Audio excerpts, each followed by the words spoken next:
Hey, good morning guys. Welcome to the 8th day of the trip. আজকে আমরা চলে যাচ্ছি ইউএসএ ছেড়ে। আমাদের 11:55 ফ্লাইট ছিল সকালবেলা, ওটা একটু ডিলেড হয়েছে, 2 PM হয়েছে। প্রথমে ভেবেছিলাম সকাল 7টায় বেরোবো, এখন আমরা সকাল 8:30 নাগাদ এখন আমরা বেরোচ্ছি। তো এখান থেকে জেএফকে এয়ারপোর্ট লাগে হচ্ছে 30 মিনিটস। তো আমরা এখন বেরোবো। একটু খারাপ লাগছে চলে যাব, আবার ভালোও লাগছে, অনেকদিন পর আবার বাড়ি ফিরবো। So that's the thing. তো এখন থেকে বাড়ি ফেরা পর্যন্ত যেগুলো ইম্পর্টেন্ট পয়েন্টস, যেগুলো আপনাদের সাথে শেয়ার করা দরকার, সেগুলো আমি শেয়ার করব। ফেরার ভিডিওগুলো আমি খুব একটা ডিটেল শ্যুট করি না, কারণ মনটা একটু খারাপ থাকে, বাট যতটা ইনফরমেটিভ করা যায় I will try my best. Good morning friends, আজকে আমার বার্থডে। কলকাতায় থাকলে হয়তো বার্থডেটা এখনও চলছে অবশ্য, হ্যাঁ এখন তো 7টা বাজে হয়তো বিকালবেলা। তো wish me happy birthday. Anyways আজকে আমরা নিউ ইয়র্ক থেকে চলে যাচ্ছি। তো অফকোর্স খুব ভালো লাগছে যে আমি ইন্ডিয়া ব্যাক করছি, আর খারাপও লাগছে। ফাইন, নেক্সট টাইম ডেফিনেটলি আসবো। খুব ভালো লাগলো নীলের কাছে এসে, থাকলাম কদিন, এনজয় করলাম। পুরো নিউ ইয়র্ক সিটিটাও আমাদের ঘোরালো, তার জন্য সত্যি আমরা ওর কাছে খুব কৃতজ্ঞ। খুব ডিফিকাল্ট এখানে লাইফ লিড করা, একা প্যারেন্টসদের ছাড়া বা কোনো সহযোগিতা ছাড়া, বাট স্টিল এইভাবেই লাইফ চলছে এদের, আর চলবে। ভালো লাগলো। অফকোর্স আবার আসবো, আর অফকোর্স মনটা তো একটু খারাপ লাগছে, আবারও বলছি, কিন্তু ভালো লাগছে ইন্ডিয়া ফিরছি। ঠাকুরের কাছে প্রার্থনা করি যেন সবাই ভালো থাকে, খুব ভালো থাকে।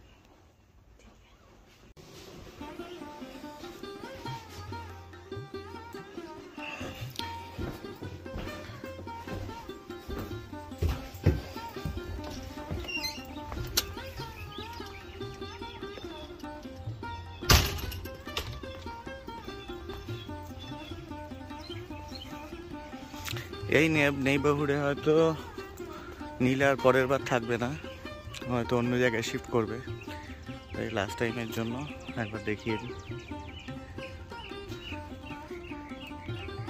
পারি হচ্ছে এখানে, পারি আজকে পিঙ্কি পারি হয়ে গেছে একেবারে। তো কেমন লাগছে? চলে যাচ্ছিস?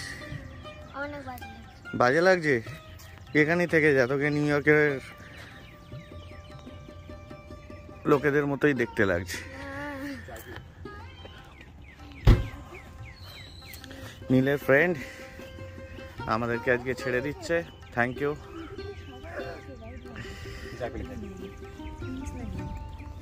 লাগেজ আমাদের, এটা কি ঢোকানো গেল না?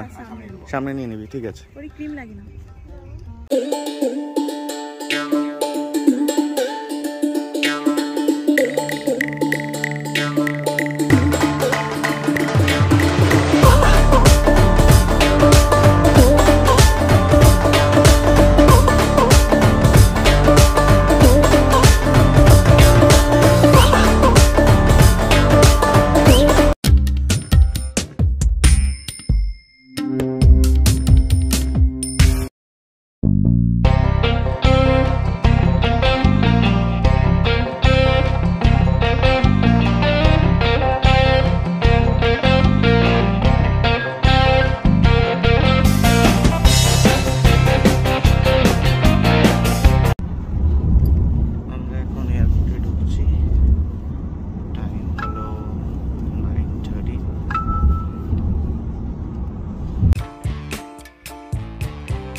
ওই দিকের এয়ার ইন্ডিয়াটা হচ্ছে দিল্লির জন্য, এই দিকেরটা হচ্ছে মুম্বাইয়ের জন্য।